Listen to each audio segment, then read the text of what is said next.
आपल्या समाजाची एकंदरीत काय अवस्था आहे हे आपल्या लक्षात आलं असेल. तर आपल्या समाजाची अशी अवस्था होईल या अनुषंगाने बाबासाहेब आंबेडकरांना जाणीव होती,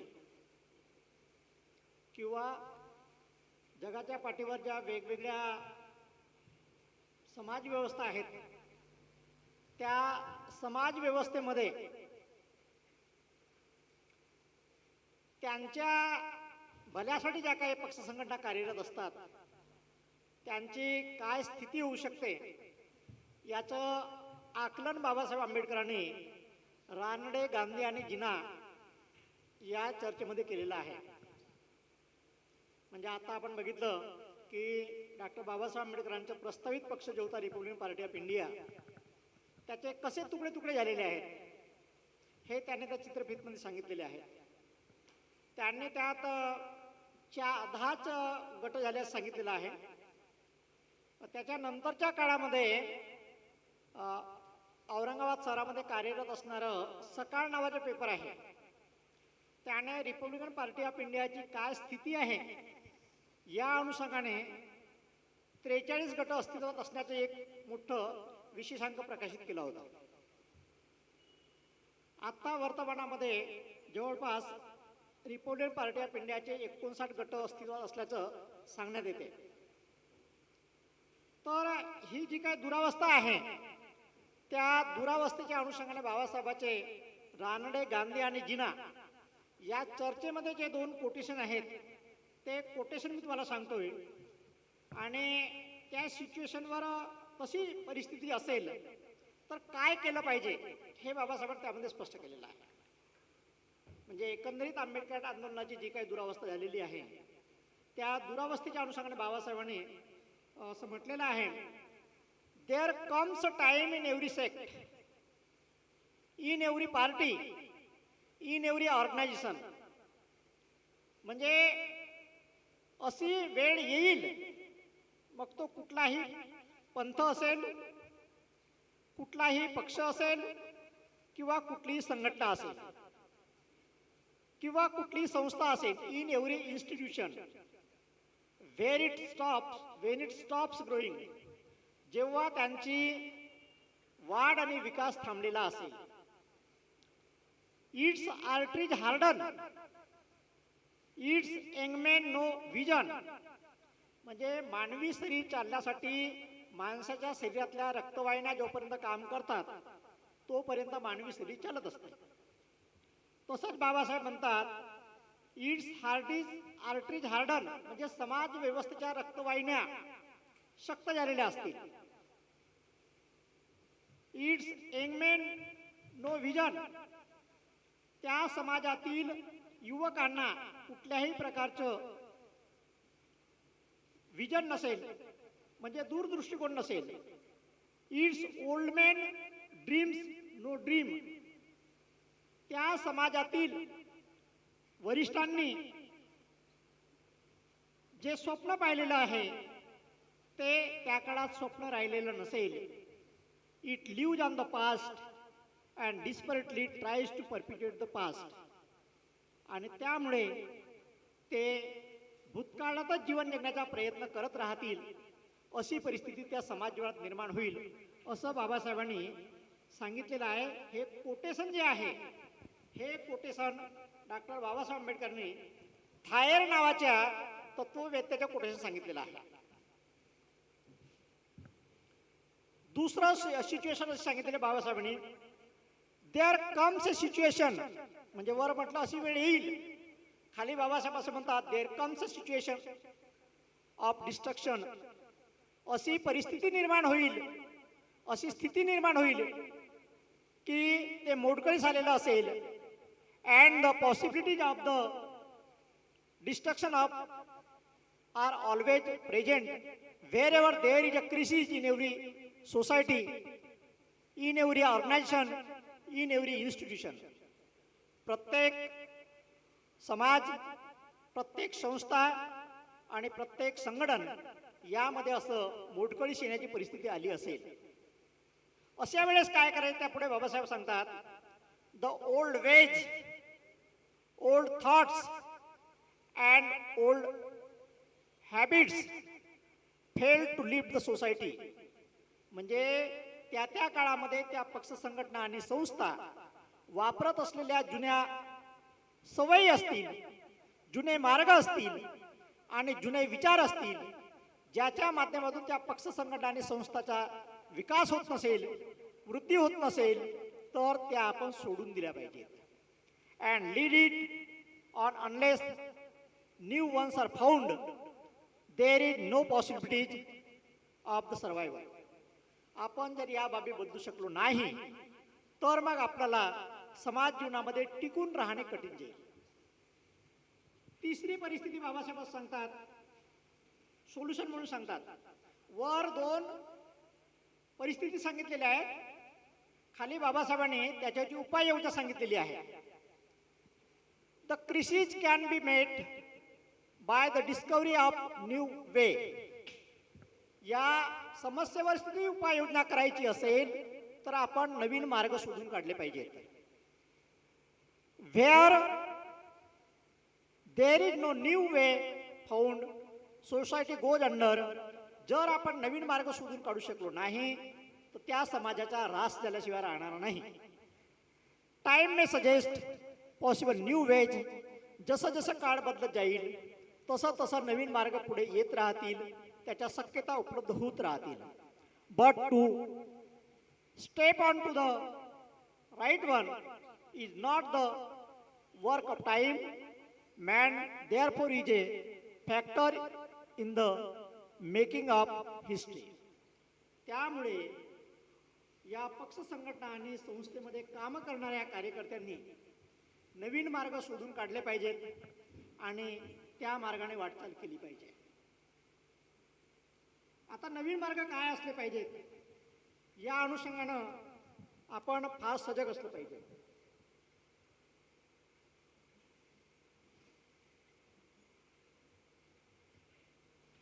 भीत पाहिली त्या चित्रफितीत काही बाबी कांशीरामांनी समजावून सांगण्याचा प्रयत्न केलेला आहे. परंतु कांशीरामाचं पूर्ण व्हिजन जर समजून घ्यायचं असेल तर हे कांशीरामाचं व्हिजन आहे. म्हणजे एकंदरीत बामसेपच्या निर्मितीपासून DS4च्या फॉर्मेशनमध्ये, बहुजन समाज पार्टीच्या निर्मितीमध्ये किंवा इतर सर्व दृष्टिकोनातून जर विचार केला तर या पुस्तकाचं वाचन सर्वांनी केलं पाहिजे आणि हे समजून घेतलं पाहिजे. हे पुस्तक लिहिलेलं आहे राजाराम श्यान नावाचे व्यक्ती. राजाराम श्यान नावाचे व्यक्ती उत्तर भारतामध्ये कार्यरत होते, चंदीगडला राहत होते आणि उत्तर भारतामध्ये संघटनेच्या अनुषंगाने पूर्ण शिबिरं घेत असताना ते बोलत असायचे. बोलत असताना समाज जीवनातील लोक त्यांना प्रश्न विचारायचे की तुम्ही आहे तोपर्यंत हे सांगत राहणार, तुम्ही नसल्यावर काय. तर लोकांच्या विनंतीवरून त्यांनी हे पुस्तक लिहून ठेवलेलं आहे. म्हणजे पुस्तक लिहावं म्हणून लिहिलेलं नाही, लोकांनी विनंती केली की आपण जे सांगत आहात ते पुस्तक आपण लिहिलं पाहिजे. ते आता 2 वर्षापूर्वी गेलेत, आता आपल्यामध्ये उपलब्ध नाही, पण त्यांनी ते रिटर्नमध्ये उपलब्ध करून ठेवलेलं आहे. त्याचं नाव आहे बाबासाहेब डॉक्टर आंबेडकर जी का मिशन, साहब श्री कांशीराम जी की नजर में. म्हणजे कांशीराम साहेबाच्या दृष्टिकोनातून कशा प्रकारे हे मिशन चालवलं पाहिजे हे त्यांनी त्यामध्ये सांगितलेलं आहे. दुसरं पुस्तक आहे जे कांशीरामजींनी उल्लेख केलेला आहे. या पुस्तकाचं नाव आहे मिशन बामसेप. म्हणजे कांशीराम सारखंच कांशीरामच्या सोबत काम करणारे त्यांचे सहकारी जे होते डॉक्टर अमिताभ यांनी हे मिशन बामसेप नावाचे पुस्तक लिहिलेलं आहे. या 2 पुस्तकांचा अभ्यास केला तर नेमकेपणाने त्यांना कशा प्रकारे आपलं आंदोलन चालवायचं होतं हे लक्षात येते. म्हणजे फार काही नवीन गोष्टी शोधण्याची आवश्यकता नाही आहे. पुढे गेल्यानंतर अजून काय शोधायची गरज भासली तर मी तुम्हाला सांगतो, एक 72 पेजेसचं डॉक्युमेंट आहे माझ्याकडे. म्हणजे कांशीरामाच्या नंतर या देशामध्ये ज्या कार्यकर्त्यांनी भामसेप नावाचं संघटन चालवलं, त्यांच्या समोर आलेल्या अडीअडचणी आता कशा सोडवायच्या या अनुषंगाने त्यांनी हे 72 पेजेसचं डॉक्युमेंट बनवलेलं आहे. म्हणजे आपण अनेकदा म्हणतो की आपण संघटन चालवलं पाहिजे, त्याची तयारी केली पाहिजे, त्याची तयारी केली पाहिजे. मी असं म्हणेन की समाज जीवनामध्ये काम करणाऱ्या विविध पक्ष संघटनांनी अनेक बाबी तयार केलेल्या आहेत. त्याचा आपण अभ्यास केला पाहिजे आणि त्यातील ज्या ज्या बाबी आवश्यक आहेत त्या त्या बाबी मांडल्या पाहिजेत, त्या त्या बाबी स्वीकारल्या पाहिजेत आणि त्या सर्वांचा स्वीकार करून आपण पुढे येण्याचा प्रयत्न केला पाहिजे. सर्वच बाबी आपण नव्याने निर्माण करणार आणि आपणच ते चालवणार आणि ते आपल्याच आयुष्यात पूर्णत्वास जाईल हे फार कमी शक्यता आहे. तसा कोणी प्रयत्नसुद्धा करू नये. उपलब्ध असणाऱ्या सर्व बाबींचा विचार केला पाहिजे. तर या बाबीचा विचार केल्यानंतर आता तुम्ही जी डॉक्युमेंटरी बघितली त्या डॉक्युमेंटरीमध्ये आणि बाबासाहेबांनी सांगितलेल्या सोल्युशनमध्ये या दोन बाबीचा विचार केला तर आता आपण काय केलं पाहिजे या निष्कर्षापर्यंत आपण पोहोचलं पाहिजे. म्हणजे मागील 3 वर्षापासून आपण सातत्यानं कार्यशाळा चालवत आहोत. आज आपण 27 तारखेला बोलत आहोत. 28 तारखेला आपण 25 जून 2023ला आपली कार्यशाळा पहिली कार्यशाळा घेतली होती. आपल्या कार्यशाळेतला सुरू होऊन बरोबर 3 वर्षे पूर्ण झालेले आहेत. आपण आज 4थ्या वर्षात पदार्पण केलेलं आहे आणि आपण बऱ्याच दिवसापासून असा विचार करतो की नेमकेपणाने आपलं संघटन चालवायचं कसं, कुठल्या नावाने चालवायचं. तर मी त्या अनुषंगाने बऱ्याच दिवसापासून विचार करत आहे की कुठल्या मार्गाने चालवलं पाहिजे, कसं चालवलं पाहिजे. तर एकतर मी बाबासाहेबांचे 3 कोटेशन सांगितलेले आहेत. चित्रफितमध्ये कांशीराम आणि भामसेप कसं निर्माण केलं हे सांगितलेलं आहे. भामसेप निर्माण होण्याची इतिहास या पुस्तकामध्ये लिहिलेला आहे. खरं म्हणजे या पुस्तकातला इतिहास जर बघितला तर कांशीराम कशा प्रकारे संघटनेमध्ये आले हे तुम्हाला कळू शकेल. त्याच्या पहिल्याच पुस्तकाची सुरुवात होण्यापूर्वी लिहिलेलं आहे की कांशीरामाची एंट्री कशा प्रकारे झाली, की त्यांच्या कशा प्रकारे अन्याय झाला होता. म्हणजे ते ज्या ॲम्युनिशन फॅक्टरीमध्ये होते त्या ॲम्युनिशन फॅक्टरीमध्ये काय अन्याय झाला नेमका. तर ॲम्युनिशन फॅक्टरीने त्या काळामध्ये 72च्या काळामध्ये डॉक्टर बाबासाहेब आंबेडकरांची जयंती आणि बुद्ध जयंती याला दिल्या जाणाऱ्या ज्या सुट्ट्या होत्या त्या सुट्ट्या प्रशासनाने रद्द केल्या होत्या. दुसरा मुद्दा असा होता की बाबासाहेबांच्या जयंतीला सुट्टी तर रद्द केलीच, पण जे लोक ड्युटीवर असताना अनुपस्थित राहिले तर त्यांचा पगार कापला जाईल ही सुद्धा जाहीर केलं होतं प्रशासनाने.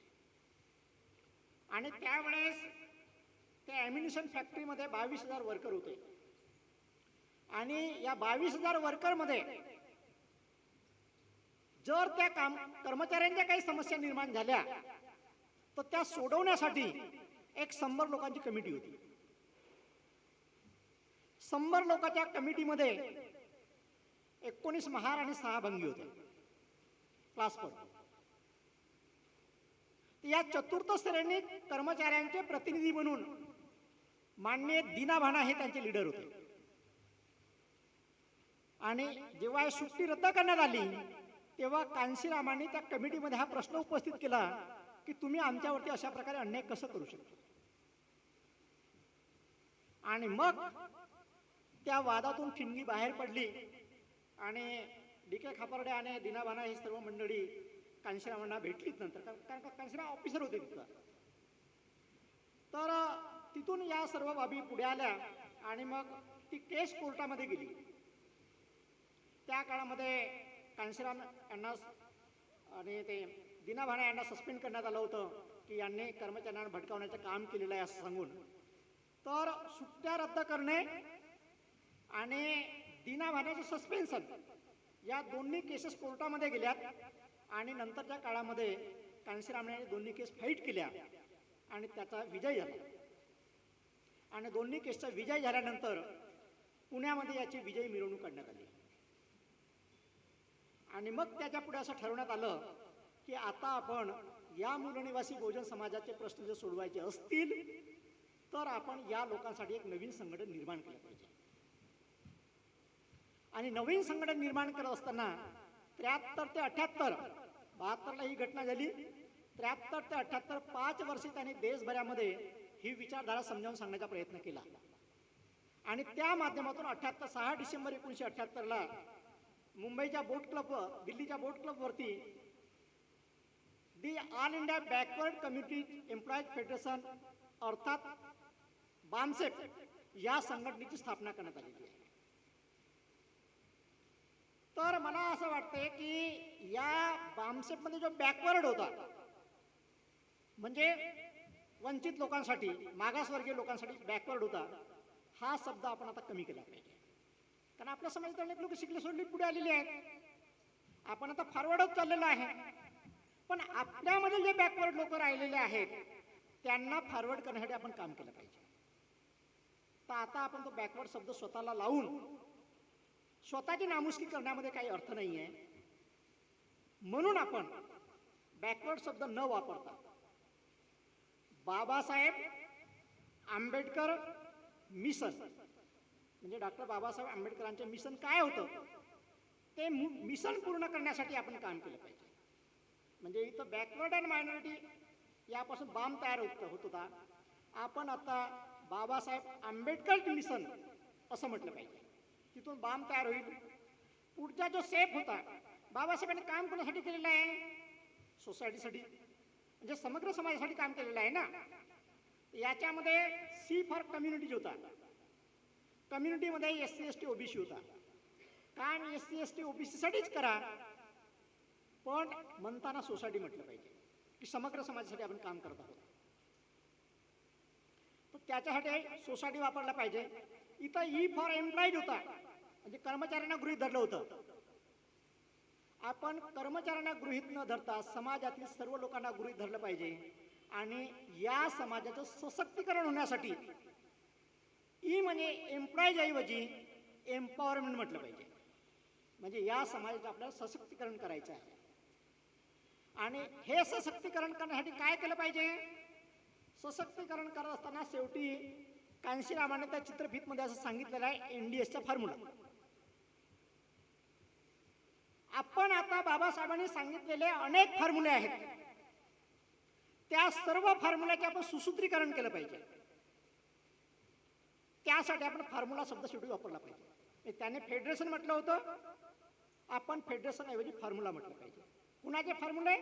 जे आदर्श महापुरुषांना आपण मानतो.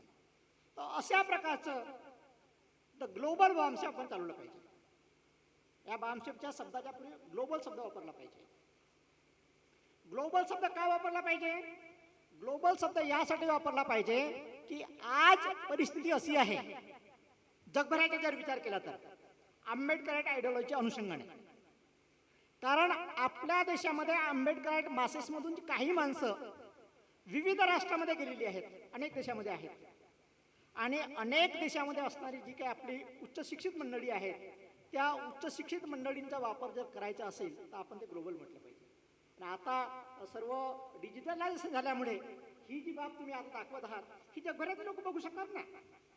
आणि जगभरातले लोक ग्लोबल बामसेफ म्हणून त्याकडे जेव्हा बघतील तेव्हा तुम्हाला लोक प्रश्न सुद्धा विचारतात की काय नेमकं ते ग्लोबल बामसेफ आहे आणि तुम्ही असा का बदल केला, असा का बदल केला हा प्रश्न जेव्हा लोक विचारतील तेव्हा तुम्हाला त्यांचं उत्तर देण्याची संधी सुद्धा मिळेल. म्हणजे बाबासाहेबांनी हे अनेकदा सांगितलेलं आहे. अनेक सभा संमेलनामध्ये जिथं कुठं भाषण द्यायची बाबासाहेबांना संधी मिळायची तिथं काय बोलायचं हा प्रश्न असेल ना तर बाबासाहेबांनी स्वतःचे प्रश्न निर्माण केलेले आहेत आणि स्वतःच्या त्या प्रश्नांची उत्तर सुद्धा दिलेली आहेत. म्हणजे बाबासाहेबांनी हे सांगितलं आहे की तुम्हाला जर कोणी संधी देत नसतील तर तुम्ही संधी निर्माण करून घेतली पाहिजे. Create opportunities. तर आपण लोकांनी आपल्याला प्रश्न विचारावेत यासाठी आपण संधी निर्माण केली पाहिजे जेणेकरून लोकांना उत्तर देण्याची आपल्याला संधी मिळेल. तसा एक वापर केला पाहिजे. दुसरा लोक हे प्रश्न विचारतील की ऑलरेडी बामसेफ काम कार्यरत आहे. मग तुम्ही नवीन ग्लोबल बामसेफ निर्माण करण्याचं काय कारण आहे असं पण विचारतील ना. कारण आम्हाला बाबासाहेबांचं मिशन पूर्ण करायचं आहे. त्यामुळे आपण नावातच लिहिलेलं आहे Babasaheb Ambedkar mission for society empowerment formulas. बाबासाहेबांनी सांगितलेल्या सर्व फॉर्म्युलाचे सुसूत्रीकरण करून समाजाच्या सशक्तीकरणासाठी बाबासाहेबांच्या मिशन पूर्णत्वास नेण्यासाठी आम्ही हे चालवत आहोत. मग तुम्हाला ऑलरेडी चालत असलेले जे बामसेफ आहेत त्या सर्व बामसेफचा अभ्यास करावा लागेल. नेमके काय करतात म्हणजे ते जे काय करत आहेत ते कसं पूर्णत्वास जाऊ शकत नाही हे मांडता यायला पाहिजे. म्हणजे कांशीरामाने चित्रफितमध्ये म्हटलेलं आहे की त्याच्या पूर्वी त्याने बामसेफ चालवत असताना नंतरच्या काळात ते DSP निर्माण केली आणि ते 89 गांधीचं उदाहरण वगैरे त्यांनी दिलं. तर त्या अनुषंगाने विचार केल्यानंतर असं लक्षात येते की आपण या गोष्टी चालवल्या पाहिजे. दुसरं कांशीरामाने तिथं नामांतराचं उदाहरण दिलेलं आहे. नामांतराचं महाराष्ट्राचं उदाहरण देत मराठवाड्याचे उदाहरण देत असताना फक्त पाठीवरती आंबेडकर नाव लिहिलं असं ते सांगतात. आणि उत्तर प्रदेशामध्ये त्यांनी अनेक जिल्ह्याचे नावं हे आपल्या महापुरुषांच्या नावावर करून घेतले किंवा अनेक विद्यापीठं सुद्धा निर्माण केलेत. आपला आजचा मुद्दा हा असला पाहिजे हे विद्यापीठ निर्माण झाले मग महाराष्ट्रातले असो की UPतले असो भारतामध्ये असणाऱ्या सर्व विद्यापीठामध्ये आंबेडकर आयडिओलॉजी किती प्रमाणात शिकवली जाते हे आपण बघितलं पाहिजे. आणि ती आंबेडकर आयडिओलॉजी शिकवली जात नसेल तर भारतातील 1250 विद्यापीठामध्ये आंबेडकर आयडिओलॉजी शिकवली जावी. KG to PG अभ्यासक्रमामध्ये त्याचा समावेश व्हावा यासाठी आपण जनतेला आंदोलन चालवण्यासाठी संदेश दिला पाहिजे. हे जर आपण लोकांसमोर मांडू शकलो तर येणाऱ्या काळामध्ये तशा प्रकारचे आंबेडकराइट्स या शिक्षण व्यवस्थेत सुद्धा मधून सुद्धा निर्माण होण्याची शक्यता आहे. म्हणून आपण तशा प्रकारचा प्रयत्न केला पाहिजे. कारण 1994ला विद्यापीठाला एकदा नाव मिळालं त्यानंतर त्या आंदोलनाचं काय झालं हे मात्र आपण जर बघितलं तर आपल्याला फारसं काय आउटपुट पाहायला मिळत नाही. 14 जानेवारीला मात्र लाखो लोक त्या गेटवरती येतात एवढं मात्र आपल्याला पाहायला मिळते.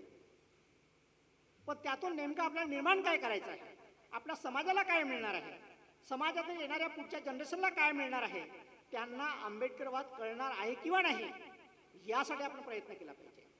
अशा प्रकारचे मुहूर्तमेढ रोवण्याचा आपण प्रयत्न केला आणि असं जर संघटन चालवण्याचा आपण जर विचार केला तर मला वाटते येणाऱ्या काळामध्ये आपल्याला समाज जीवनामध्ये लोक विचारू शकतील की नेमकेपणाने हे आंदोलन चालवणे किती गरजेचं आहे आणि कशा प्रकारे आवश्यक आहे या बाबी आपण समाज जीवनाला समजावून सांगण्याचा प्रयत्न केला पाहिजे. तर या अनुषंगाने या बाबी आपण आपल्या लक्षात आलेल्या आहेत. आपण विषय ठेवलेला होता की डॉक्टर बाबासाहेब आंबेडकरांनी जे मद्रासच्या भाषणामध्ये असं म्हटलं होतं की शासनकर्ते जमात बनणे हेच आमचे उद्दिष्ट आणि आकांक्षा होय. त्या अनुषंगाने मी थोडक्यात असं सांगतो, बाबासाहेब आंबेडकरांनी मद्रासमध्ये त्या दिवशी सकाळ दुपार संध्याकाळ 3 सत्रामध्ये 3 वेगवेगळी भाषण दिलेली आहे. त्यात पहिल्या भाषणांचा त्यांचा टायटल आहे आपल्या धार्मिक सामाजिक व राजकीय आयुष्याचा पाया हा बुद्धिवाद असला पाहिजे.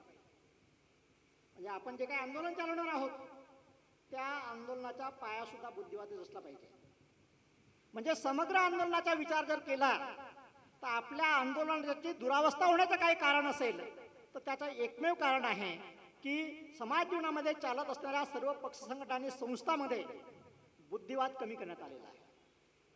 म्हणजे वामनदादा कर्डक असे म्हणतात एका ठिकाणी गीतामध्ये, माझ्यातला भीम मीच केला गुन्हा सांगू पुन्हा पुन्हा पुन्हा.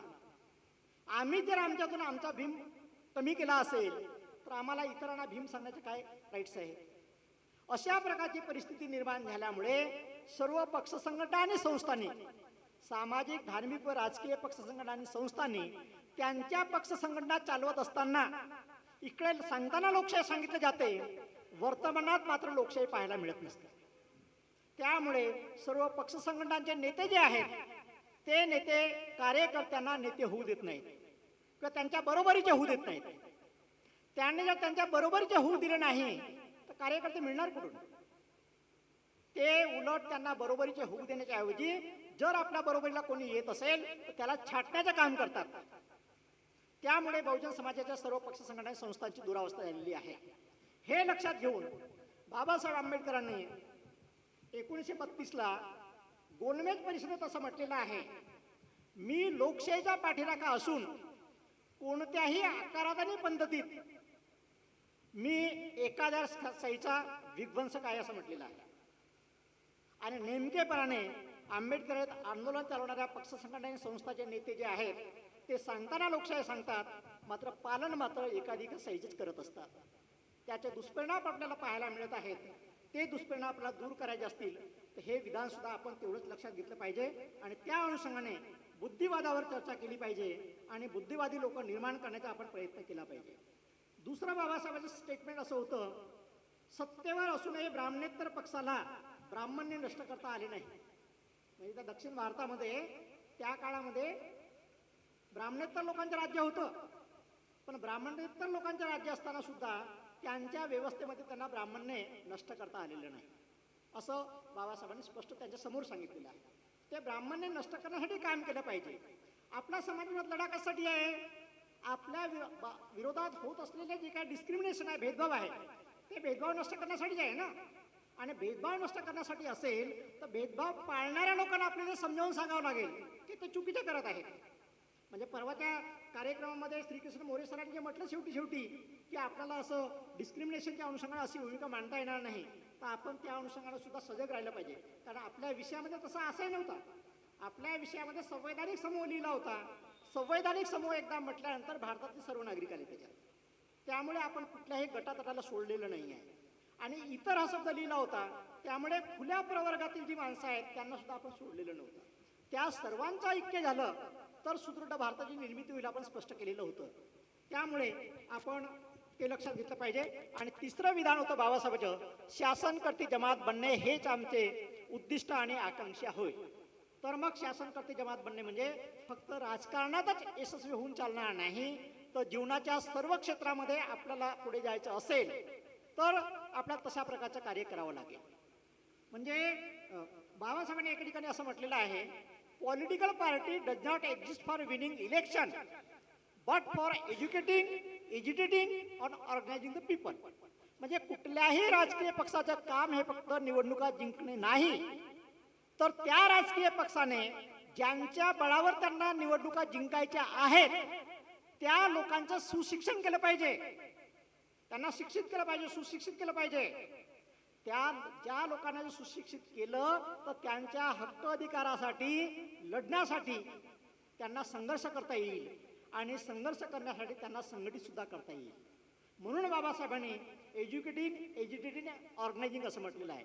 म्हणजे राजकीय पक्षाने ही भूमिका पार पाडली पाहिजे असं बाबासाहेबांनी म्हटलेलं आहे. ही भूमिका पार पाडली तर मग समाज जीवनामध्ये सोशल अवेअरनेस मोठ्या प्रमाणात होईल आणि सामाजिक बदल जर झाला तर त्या पक्षाला जास्त काळपर्यंत समाज जीवनामध्ये निवडणुका जिंकता येतील आणि दीर्घकाळपर्यंत त्यांना त्यांची सत्ता कायम ठेवता येईल. अशा प्रकारची उपाययोजना बाबासाहेबांनी सांगितलेली आहे. त्या अनुषंगाने प्रयत्न सर्वांनीच केला पाहिजे. सर्व माणसं जर त्या अनुषंगाने प्रयत्न करू शकले तर मग डॉक्टर बाबासाहेब आंबेडकरांचे जे काही मिशन आहे ते मिशन पूर्णत्वास नेण्यासाठी आपण काम करू शकतो. आणि ते आपण आज तागायत करू शकलेलो नाही हे लक्षात ठेवून आता मात्र आपण त्याची पायाभरणी केली पाहिजे आणि विजन 56 आपण लक्षात ठेवलं पाहिजे. विजन 56 का म्हणजे एक पॅरलल आपण विजन 56 सातत्यानं पेरत राहिलं पाहिजे की आजपर्यंत आपण जर बाबासाहेब गेल्यानंतर 70 वर्षाच्या काळात आपण ज्या गोष्टी करू शकलेलो नाही त्या गोष्टी जर करायच्या असतील तर येणाऱ्या काळामध्ये आज आपण 26ला बनवत आहोत. 56ला 30 वर्षे उरलेली आहेत. म्हणजे 30 वर्षामध्ये आपण किमान पिरियड ठेवला पाहिजे की 30 वर्षामध्ये याबाबत आपल्याला अचिव्हमेंट करायची आहे. कारण डॉक्टर बाबासाहेब आंबेडकरचं 6 डिसेंबर 1956ला महापरिनिर्वाण झालेलं आहे. या महापरिनिर्वाणाला 2056ला 100 वर्षे पूर्ण होणार आहे. बाबासाहेबांच्या महापरिनिर्वाणाला 100 वर्षे पूर्ण होत असताना त्यांचं जे मिशन होतं ते मिशन पूर्णत्वास नेण्यासाठी आपण कार्यरत राहणार आहोत अशा प्रकारचा संदेश आपण समाज जीवनाला दिला पाहिजे आणि अशा प्रकारची मांडणी केली पाहिजे असं मला वाटते. तर त्या अनुषंगाने आपण जो विषय डिझाईन केला आणि एकंदरीत आपण ज्या काही चित्रफित बघितल्या आणि आपली झालेली दुरावस्था आहे या सर्व बाबीवर आपल्याला सोल्युशन काढायचं असेल तर अशा प्रकारे कार्य केलं पाहिजे असं मला वाटते. त्या अनुषंगाने मला जे महत्त्वपूर्ण वाटलं त्या बाबी मी तुमच्यासमोर मांडण्याचा प्रयत्न केलेला आहे. सविस्तर केव्हा लागलं तर आपण दिवसभर यावरती चर्चा करूया. पण आज जी काय आपली चर्चा झालेली आहे विविध प्रतिनिधी जी काय मतं मांडलेली आहेत त्यावर कुणाचे काही प्रश्न जरी असतील तर आपण प्रश्नोत्तराच्या तासाने या कार्यक्रमाला पूर्णविराम देणार आहोत. तर आपल्या प्रतिनिधीच्या मनामध्ये कुणामध्ये काय प्रश्न निर्माण झाले असतील त्याने ते प्रश्न विचारले पाहिजेत आणि आपण प्रश्नोत्तर संपल्यानंतर आपले ग्रुप फोटो घेऊन आपल्याला समापन करणार आहोत. तरी मी या माझ्या वाणीला विराम देतोय. जय भीम, नमो बुद्धाय.